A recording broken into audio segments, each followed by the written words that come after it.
Once we had the design, the first concept done and ready, it was time to hand it off to the factory. We also wanted to, again, keep it all in Gravity Sketch and VR. So we handed off the tech pack in a 3D space, something that was viewable in virtual reality or on the desktop. Your tech pack is quite clear. Oh, good. And wow. complete. I'm really Awesome. happy to hear that. So everything that we always need in terms of texture and etc. is quite, I would say, clear. So you can see sort of this like 3D tech pack that we built out in Gravity Sketch. And not only did we share Gravity Sketch files with the factory, we also shared Rhino files. The factory was really quick to see parts of Joey's model that wouldn't work. So within that tech pack process, giving them the 3D file instead of these 2D blueprints, they were able to sort of visualize those things and give us quick feedback. This was done in a separate piece in EVA. This time with also contracts. So it will be even worse. So if this was separate, it cannot be EVA. If we were to make this as a TPU, that would resolve those issues of the distortion and size and it would. Yeah. It Okay. would solve those problems, yes. The factory loved it. They were able to see different models explaining different parts of it, like all the way on the right, just explaining texture maps on the tooling versus some internal structures on the inside, being able to show exploded views.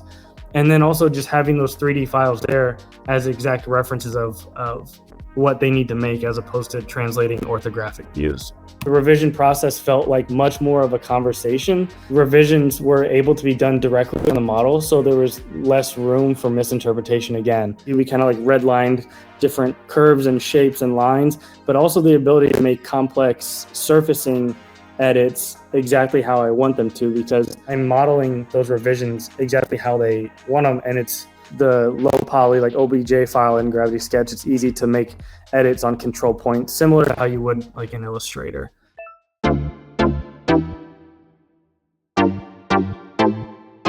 We have a saying in Portuguese is quem conta conta acrescenta ponto. So every time someone says a story, adds something or removes something. Traditionally, we receive 2D files, and these 2D files are just sometimes creative drawings, so they don't have any specifications, or sometimes they do have specifications like some measurements or anything.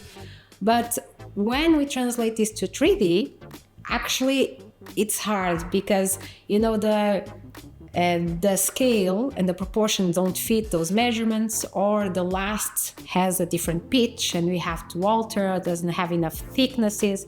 So we end up having a product that is not exactly the designer's view because we have to adjust all of these things. With Gravity Sketch, it was completely different because we already knew that was the vision, that was the 3D, it was already done. We are speaking the same language, so we can make the adjustments from one side and enjoy it as on his side.